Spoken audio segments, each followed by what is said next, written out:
आपके सवालों का स्वागत है. Please direct your questions in English to begin with, or even in Hindi. Hi, Smita Sharma.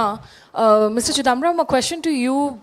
You know, it feels like they are giving more incentives perhaps to the new tax regime to force people to move to it. If you were the finance minister today, would you have kept two tax regimes to begin with? Which one would you have preferred?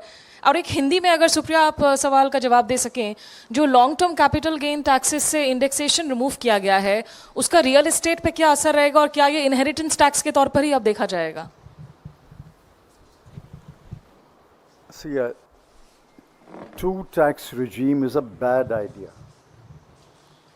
If you want to introduce a new tax regime, you should have announced it well in advance and say, from this financial year, everybody has to move to a new tax regime. A two-tax regime is unacceptable and a bad idea.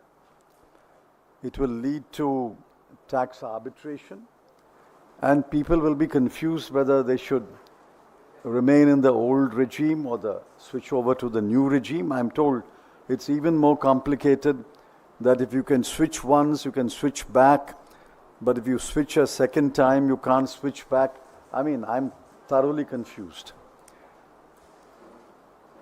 I don't think they've given great incentives to switch over to the new tax regime in this budget.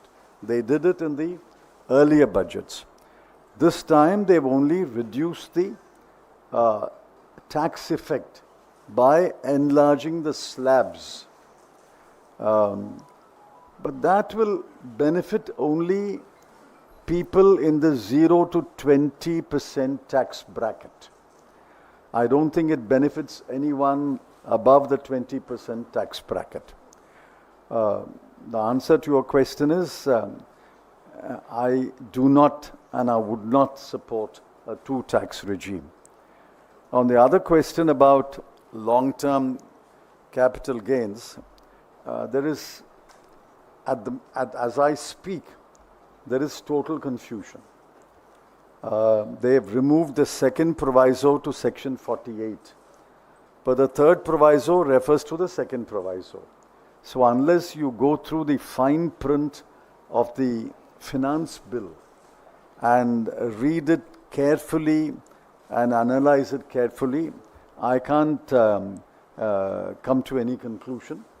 But by and large, the commentators on television seem to think that as far as real estate is concerned, the indexation benefit has been removed, and any sale after 23rd of July 2024 will be without the benefit of indexation.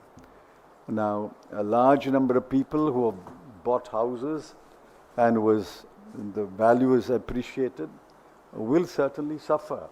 But as I said, I would reserve my judgment on the effect of the tax changes.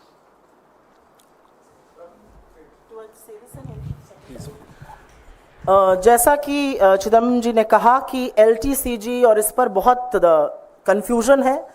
Second proviso को सरकार ने remove किया है, लेकिन third proviso second proviso को refer करता है, तो उसकी एक बहुत विवेचना करनी पड़ेगी. लेकिन जो फौरी तौर पर समझ में आ रहा है वो ये है कि इंडेक्सेशन हटाया गया है. लोगों का ये मानना है, सोशल मीडिया और टीवी पर इस पर डिबेट चालू है. और अगर इंडेक्सेशन हटाया जाएगा तो अगर किसी का पुराना घर है और वो आज की तारीख में बेचे तो उस पर बहुत बड़ा टैक्स लायबिलिटी पड़ेगी, क्योंकि आप इंडेक्सेशन अलाउ नहीं कर रहे हैं. और ये मिडिल क्लास पर एक बहुत बड़ा प्रहार है. आपने 10 लाख में घर खरीदा, अगर आप 50 लाख में कल तक बेचते तो आपको इंडेक्स वैल्यू माइनस जो सेल पर बेच रहे थे उस पर टैक्स देना पड़ता. आज आपको जो सेल पर कर रहे हैं और जिस वैल्यू पर वो था उस टाइम पर, उस पर टैक्स देना पड़ेगा.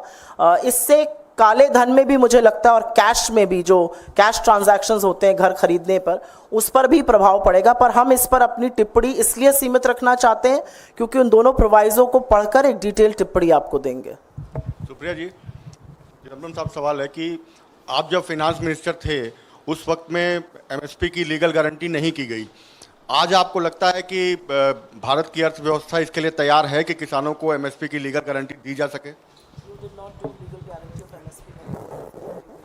Please understand, 10 years ago, there was no clamor for a legal guarantee. So why don't you ask finance ministers if they are alive 20 years ago, why did you not give a legal guarantee? Every response has to be contextual. Today, there is a clamor for a legal guarantee. The government of the day must respond to that demand. Either it should say, we accept the demand, or we do not accept the demand. There's no point in asking, why did you not give a legal guarantee 10 years ago? My answer is simple. 10 years ago, there was no demand. There was no widespread demand for a legal guarantee.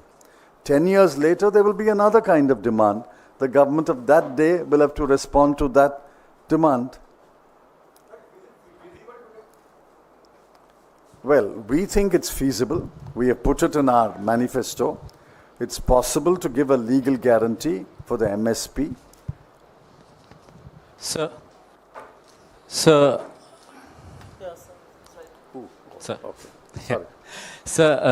Andhra Pradesh has been given a special package. Bihar has been given incentives. Do you think that opposition rule states have got a raw deal in this budget? Simple. If those announcements had not been made, Mr. Naidu and Mr. Kumar would have withdrawn support. These are what we call life, what is that? Lives, in a swimming pool, lifelines. Mr. Modi is saving the life of his government. Unless you want his government to come to an end, you will appreciate him. He is now bending down to Mr. Naidu and Mr. Kumar and says, I'm saving my life, you have saved my life, so please take whatever you wanted. And if they make more demands, he will concede that demand.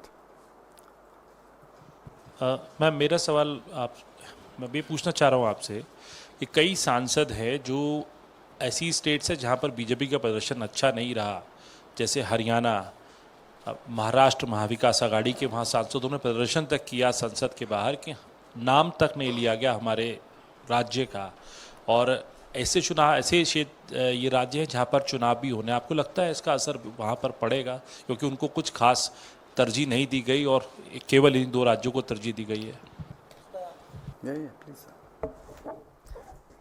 आप सिर्फ उन राज्यों की बात क्यों कर रहे हैं जहां प्रदर्शन बुरा रहा? जहां प्रदर्शन अच्छा रहा, 87 सीटें थी मध्य प्रदेश, छत्तीसगढ़ और उड़ीसा में मिलाकर, 84 बीजेपी में ने जीती। उन राज्यों को क्या मिला?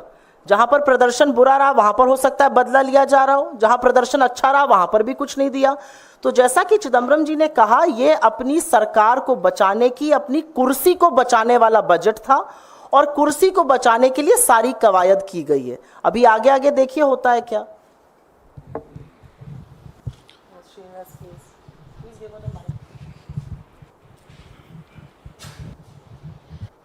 Sir, earlier the Congress party have made several demands regarding the railway safety, but in this budget there is no such kind of announcements or something which is being promised by the government that has not been fulfilled regarding the safety of railway, and no such kind of budget which can give some relief to the common man, because the manner in which the ticket fares have been increasing, so no such relief has been given. What's your response to that, sir? There are many, many demands relating to the railway. If there had been a separate railway budget and there was a railway minister presenting a budget, these matters would have come up prominently. The finance minister has devoted a few paragraphs to talk about new railway projects. But there is no mention about safety of railway. Railway safety is at its lowest point. There is practically a railway accident every month. And I think the last 2, 3, 4 months, there has been one accident every month. There's no mention of Kavach. There's no mention of the kind of expenditure that is being devoted to railway safety. There is no talk about the coaches and the bogies for the poorer classes being reduced. There is no talk about increasing railway fares. Poor people are being pushed to buy higher price tickets for so-called premium trains. I think there is a lot of issue about the railways. We have demanded a separate discussion on railways, but that was denied in the last occasion. Let us see if in this budget session the government will agree to a full-fledged discussion on railway, either in the demand for grants for railways or as a separate discussion. Thank you very much for being here with us in this post-budget press conference. Thanks very much.